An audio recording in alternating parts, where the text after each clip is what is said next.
KCR photo ఇట్లా చూస్తారు మీరు అంటే ఇటువంటి ఫోటోలు కాంగ్రెస్ పార్టీకి సంబంధించినటువంటి దత్తపుత్రికలు కానీ పుత్రులు కానీ ఎవరు రాయరు. ఆశలు గల్లంతు. అసెంబ్లీ ఎన్నికల ఓటమితో క్యాడర్లో పెరిగిన నిరాశ. లోక్సభ ఎన్నికలకు సమయత్తం చేస్తున్న గులాబీ పెద్దలు ఫోకస్ అంతా తెలంగాణపైనే.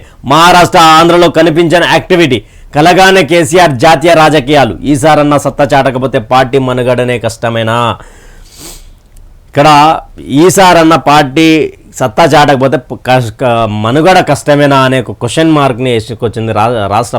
తెలంగాణలో బీఆర్ఎస్ అధికారంలో ఉన్నప్పుడు ఢిల్లీలో పార్టీ ఆఫీస్ను అట్టహాసంగా ప్రారంభించారు కేసీఆర్. తాము జాతీయ రాజకీయాలు ఎందుకు చేయకూడదంటూ ప్రధాని మోడీని టార్గెట్ చేశారు. ఇదే ఊపులో తెలంగాణ చుట్టూ పక్కల రాష్ట్రాల్లో పార్టీని విస్తరించాలని ప్రయత్నాలు చేశారు. కర్ణాటకలో స్నేహంగా ఉన్న జేడీఎస్ తీరు అనుమానంగా ఉండడంతో వైరం పెరిగి ఆ రాష్ట్రంపై ఆశలు ఆవిరయ్యాయి. తెలంగాణ అసెంబ్లీ ఎన్నికల్లో ఓటమితో మహారాష్ట్ర, ఏపీలోను గులాబ్ పార్టీకి ఏం చేయలేని పరిస్థితి నెలకొంది. లోక్సభ ఎన్నికలు దగ్గర పడుతున్న తరుణంలో ఇక్కడ దేశ రాజకీయాలను మేమెందుకు వేయలొద్దు అన్నట్టు ఆనాటి ముఖ్యమంత్రి కేసీఆర్ ఎవరైతే ఉన్నారో అప్పుడు 2014 తర్వాత కూడా మేము నరేంద్ర మోడీని గద్దె దించాలి అనుకుంటూ చంద్రబాబు నాయుడు చకచక అడుగులు వేస్తే చంద్రబాబు నాయుడు పరిస్థితి కూడా ఓటమి పాలైంది. జాతీయ పార్టీలను జాతీయ హోదాలో థర్డ్ ఫ్రంట్ పెట్టి మేమెందుకు అంటూ మహారాష్ట్రలో జాతీయ హోదా మాకు కావాలంటూ మహారాష్ట్రలో, అదేవిధంగా ఆంధ్రలో పార్టీ ఆఫీసులు, ఢిల్లీలో అట్టహాసంగా పార్టీ ఆఫీసులు అన్నీ ఓపెన్ చేసిండు. కానీ ఇప్పుడు తెలంగాణ మైన ఫోకస్ పెట్టిండు. ఎందుకంటే వాళ్ళని నమ్మే పరిస్థితుల్లో ఎవరు ఏ రాష్ట్ర ప్రజలు లేరు కాబట్టి. జేడీఎస్తో పొత్తన్నాడు. అక్కడ కొంచెం మేరకు వైరం పెరిగేసరికి అక్కడి నుంచి విడిపోయిండు.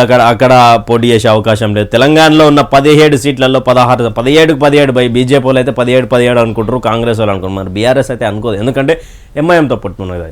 ఇక్కడ ఏం జరుగుతుంది అంటే ఇప్పుడు ఇట్లా ఓడిపోతే క్యాడర్ మొత్తం నిరాశలు ఉన్నారు, జంపింగ్ లీడర్లు జంప్ అవుతూ ఉన్నారు, అధికారం అభివృద్ధి కోసం మారుతూ ఉన్నట్టు అని చెప్పి కేసీఆర్కి మోసం చేసి కేసీఆర్ 10 సంవత్సరాల కాలంలో కేసీఆర్ దగ్గర ఉన్నదంతా నమస్తే దొరా, మీ బాంఛన్ దొరా అన్నట్టు వాళ్ళందరూ ఈరోజు కాంగ్రెస్ పార్టీలోకి పొట్టు తిడతారు. ఆయన తెలంగాణ ఉద్యమకాడి నాయకుడిగా అందరికీ ప్రాణం కంటే ఎక్కువ ఇష్టమైనటువంటి కేసీఆర్ ఈరోజు దురదృష్టవశాత్తు ముఖ్యమంత్రి అయిన తర్వాత అందరితో తిట్టించుకున్నటువంటి పరిస్థితి. ఇక్కడ అసెంబ్లీ ఎన్నికల్లో మినిమం అక్కడ గెలవకపోతే పార్టీ మనుగడ కష్టమవుతుంది, బీజేపీ కమ్మేస్తుందని కూడా ఒకసారి ఇక్కడ ఇదొక ప్రధాన వార్తగా ఉంటే ఇక్కడ